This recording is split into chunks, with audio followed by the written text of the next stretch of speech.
Strike me again, and I will bury that rod in your spark. Today it's time for another custom, and excuse my dog lying on my bed. Today we are looking at a Transformers Prime Voyager class Predaking. Now this guy was a great figure, well, is a great figure. His paint, however, was exceptionally bland, being black and orange with a bit of grey. As you can see here. Now, just wanted to sort of warn you, there is a bit of paint bleed and there is also some paint scuffs. This guy was a bit rushed in his development yesterday, but he still turned out really well. Like, as you can see, his gold is markings, and he's a much more of a maroon colour like he was in the show. I will kind of get my paints I used to make him. In fact, let me just get them now. Is my hair making a mess again? No, it doesn't. Sorry, I'm getting distracted.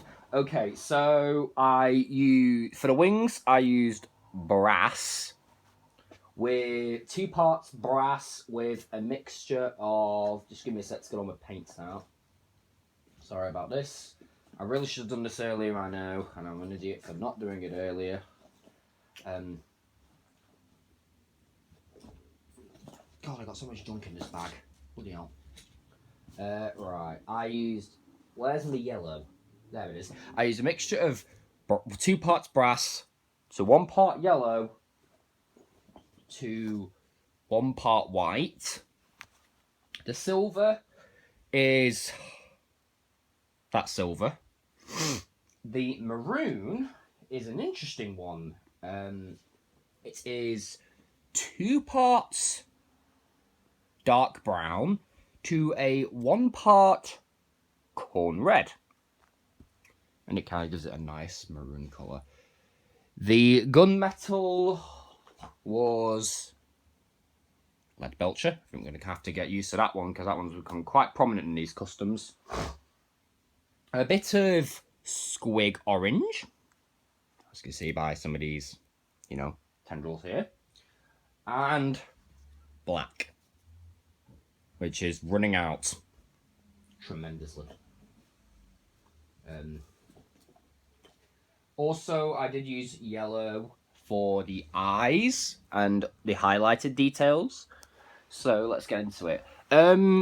This guy, I'm very happy with this result. I really do. And the head, I think, is one of the prime, no pun intended, the prime parts of this guy.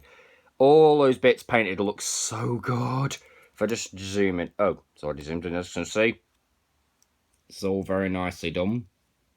The wings do not have their markings painted because you can see them pretty clearly, to be honest.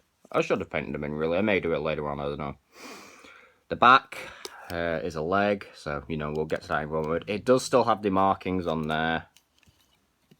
And, I don't know why they put them on the wings. Bizarre, really. But they do have them on the body. A bit of paint bleed there. I'm going to have to clean it up. He's still got his black knees, as you can see. Some paint smudging because my fingers got covered in paint today. So when I handled the guy, yeah. The tail has all been painted. Painted over this with that maroon colour. And then painted gunmetal over. This gold bit is original. That's the original paint. Same with these orange parts there, original. They've not been painted. Same with these parts on the shoulders here, because I think they kind of look like those. The underside, his belly is exactly the same. For articulation in his dragon mode, you have a hinge here at the neck, which also hinges this part. You have another hinge here. You have a cut joint here. You have a sort of a cut joint, but it's pinned. It's a pin joint here. A pin joint hinge, a pin hinge here. A hinge here. Same with the other wings, so, it is all the same. You have a cut joint at the shoulder again, with a hinge that goes out to the side, bicep cut, hinge at the elbow, ball joint at the paw, toes move, back legs are on a hinge so they can go out a little bit, cut joint here, back bent knee here, and the toes move as well. The tail is a static piece, but it does rotate a little bit.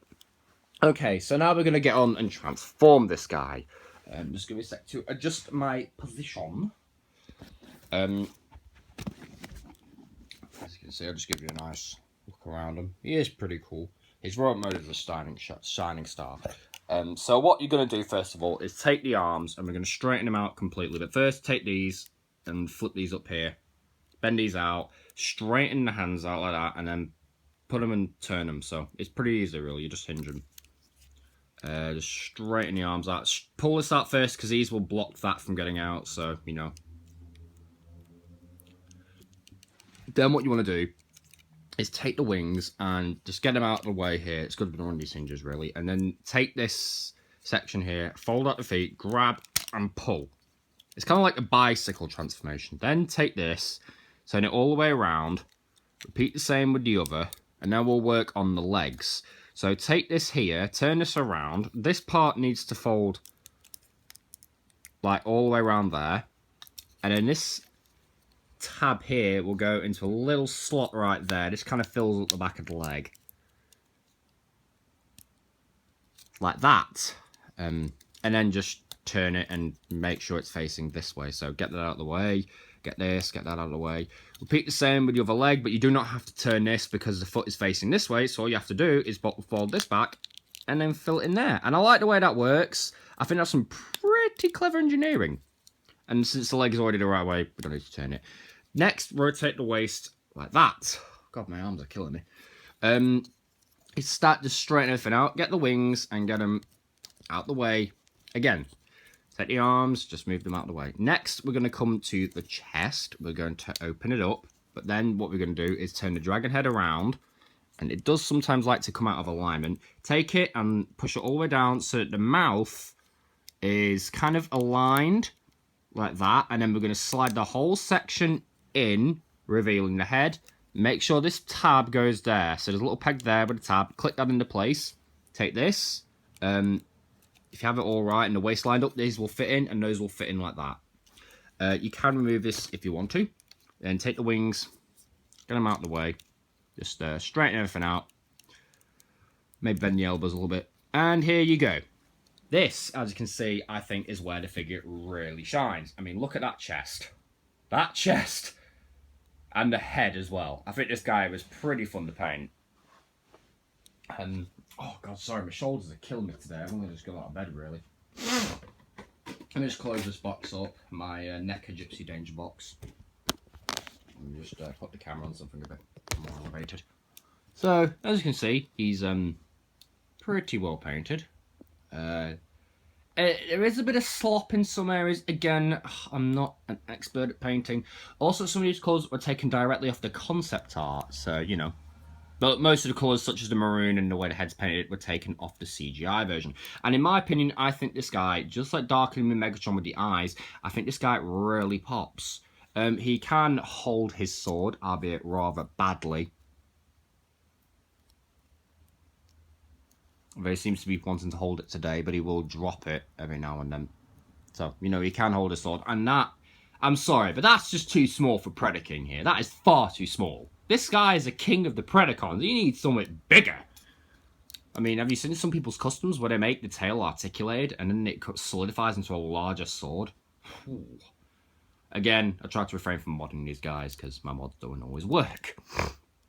So, for articulation, the head is on a hinge here, and as you can see with that slot, it is also on a cut joint, albeit really tight. Hold on, why is it not moving? Why is this head not moving? Just give me a sec. Let me get my pliers. Where are my pliers? There they are. Let me see if I can kind of squeeze my pliers and make the head move. There we go. Just a little bit stuck. Oh, look, he dropped his sword. So the head will rotate. The shoulders, again, since they are the dragon legs, they do have the cut joint, the hinge out, the bicep cut. That's just things catching on each other, don't worry. The hinge at the elbow, which bends about 45, a bit less than 90 degrees. The hands are on the ball joint. It doesn't move very much, but it does go, you know, you can open his hands. Although the ball joint does allow that, which is pretty cool for swords. So, you know, he can hold his weapon down, he can point his weapon forward like that. So if I because I did cut one of the pegs off ages ago, just to kind of make him hold it better. And what's cool about this is it actually has a metal pin in it, which I think is great. I think that's fantastic. So as I was saying, you know, about the sword, he can somewhat pointed downward. Not very well, but you get the point. So we're just going to stick that back in there. The wings articulate the same. Swivel, hinge. If you disconnect this, you do get a cut joint at the waist. But this is really meant to be connected in for transformation purposes. Legs are on a cut. I think it's a cut joint, but it's ratcheted. So you can sort of hear that. Hinge out, which is supposed to be ratcheted, but doesn't really function. So it goes out. A double joint at the knee, but it's only for transformation. So you're going to be using one of these joints. So it'll bend about 90 degrees. And then you get a foot movement and a bit of heel movement. Oh, and a upper knee cut as well. So overall, you can get this guy into some pretty great poses. Or you can have him standing up tall and mighty like he does in the show. Come on, you damn... God, this head. Sorry, it's really tight. But yeah, overall, I think this paint job's amazing. It obviously could be better because the slop... I do need better brushes. But I think this guy turned out really well. Nothing you could do as well if you wanted to is you could kind of collapse the wings like that. Overall, very happy with this guy. I'm very happy with how he turned out. As you can see. Very nice. Cybertronian markings are there. They all turned out fine there. Except for that one there. If I was the painter representative at Hasbro or the guy in charge of paint, I would have these painted up like NECA figures are painted. Like, look at this. How can you pass up that detail there? I mean, come on, that looks good. Yes, he does have the orange in the middle of his chest. I do remember all this. I took screenshots off the internet. I mean, in fact, you know what? Hold on, let me just get my Megatron here. Look at these two. They're both... Look at the detail on both of them. Come on. Yeah, it's a bit messy, although this guy turned out really clean, actually, but that's kind of because his rust is meant to be messy. But, like, come on. How can you say the factory paint is the factory colours, because it's not even paint, it's just moulded coloured plastic, is better than these? I mean, come on. Seriously? Customs are way better. Although, a size and scaling, I think that matters the most. Oh, he's in his vehicular mode. Megatron. He would come up to about this tall, ironically enough. I'll just transform him real quick. Give me a sec. Go. As you can see, wow, they're actually both the same height. That's kind of ironic. This guy should be a lot bigger, but yeah, it's not the end of the world. Still, I hope you enjoyed this video. This guy should be getting redone at some point. I do want to redo it, make him shinier and a bit neater. So, I hope you enjoyed this video of my Transformers Prime predaking, my custom predaking. Excuse the paint scratching, as you can see, some happens there. Oh, I've missed a bit of detail. I'll have to get that in at some point. Yeah, as each video goes on, I will be doing more. My next custom, hopefully, is Crosshairs. Yes, he's a very dark green. He's a very dark green indeed. There's even detail that I may have to go in with a lighter green, I think. I think that's what I'm going to do. Maybe, yeah, because this just doesn't work and I need better brushes. Just dark green is just not working at all. So I'm probably going to go in with a lighter green, more of an emerald green, and hopefully redo them all. Because this green's just too dark. I mean, look, you can't even see any detail on the back that easily. And I do need to redo it. And when I get money, I'll get some better brushes and stuff. So, yeah. I hope you enjoyed, like I said, hope you enjoyed the video, and I see you guys in the next one. Until next time, my predaking brethren.